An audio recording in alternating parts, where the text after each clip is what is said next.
500 టీఎంసీలు ఇచ్చేయి, ఇక నీ ఇష్టం ఉండని కట్టుకో, గోదావరి మీద కట్టుకో, కృష్ణ మీద కట్టుకో, గుండ్రేవుల కట్టుకో, నేను ఏమన్నా నిన్ను అంటే ఎంత అవగాహన రైత్యం. వెంటనే బీఆర్ఎస్ అని నువ్వు ఎట్లంటావా, నువ్వు ముఖ్యమంత్రివా, నీకేమైనా సోయి ఉందా, మనకి 700 వస్తుంది క్యాచ్మెంట్ ఆధారంగా బీఆర్ఎస్ గట్టిగా అడిగితే అప్పుడు నాలుక గడుచుకొని సెప్టెంబర్ 13, 2025 రోజు అంటాడు లేలే కృష్ణాలో 904 టీఎంసీలు రావాలి, అడ్వకేట్లు ఇంజనీర్లు మంచి కొట్లాడుండ్రి, ట్రిబ్యునల్లో మంచిగా వాదనలు వినిపింది అన్నారు. అంటే నువ్వు ఎంత కన్ఫ్యూజ్ మాస్టరు. 500 ఇచ్చి ఏమన్నా చేసుకో చంద్రబాబు అంటావు, మళ్ళీ మేము తిట్టాగానే 904 రావాలి గట్టి కొట్లాడుండ్రి అంటావు.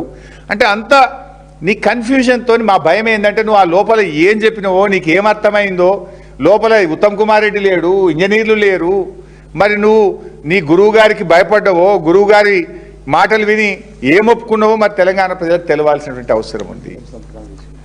ఎందుకంటే గోదావరి మీద కూడా అట్లనే చేసిండు, మీకు తెలుసు కదా. గోదావరి మీద కూడా ముందు నుంచి మేము చెప్తూనే ఉన్నాం, గోదావరి బనకచెర్ల తెలంగాణకు నష్టం, పోలవరం బనకచెర్ల కట్టొద్దు అని పోరాడింది బీఆర్ఎస్. ఈ ప్రభుత్వాన్ని ముళ్ళుగట్టబెట్టి నిద్ర లేపింది బీఆర్ఎస్.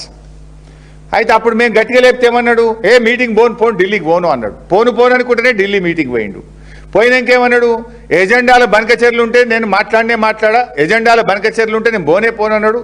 ఎజెండాల బనకచెర్ల ఉన్నది, ఆడ తలకాయ ఊపొచ్చిండు. బయటకు వచ్చినాక ఎజెండాలు ఉన్నదా బనకచెర్ల అని మేము బయట పెడితే నేను ఇక కమిటీ ఒప్పుకోను, కమిటీ వేయనే అన్నాడు. అనుకుంటేనే కమిటీ వేసిండు, సంతకం పెట్ట అనుకుంటా సంతకం పెట్టిండు, మీటింగ్ పోను అనుకుంటా మీటింగ్కు పోయిండు. ఇలా గోదావరి, నల్లమల్ల సాగర్, బనకచెర్లకు మార్గం సుగమం చేసిండు. అంటే గోదావరిలో అట్లా చేసినావు, కృష్ణలో ఇట్లా మాట్లాడినావు.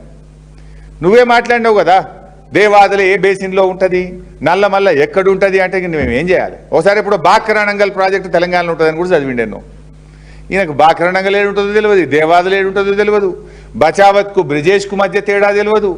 మా భయం ఏంటంటే ఏం తెలియనోని ఆ మీటింగ్లో ఆ చంద్రబాబు ఏం చెప్పిండో, ఆ సిఆర్ పాటిల్ ఏమన్నాడో, ఈ కాంతారావు గారు మరి ఆంధ్రప్రదేశ్ చెందిన కేంద్ర ఇరిగేషన్ కార్యదర్శి ఏం కుట్రలు చేసినరో, ఆ కుట్రలకు నువ్వు ఏం తలూపినవో తెలంగాణ ఏం ఆగమవుతుంది అనేదే మా ఆందోళన.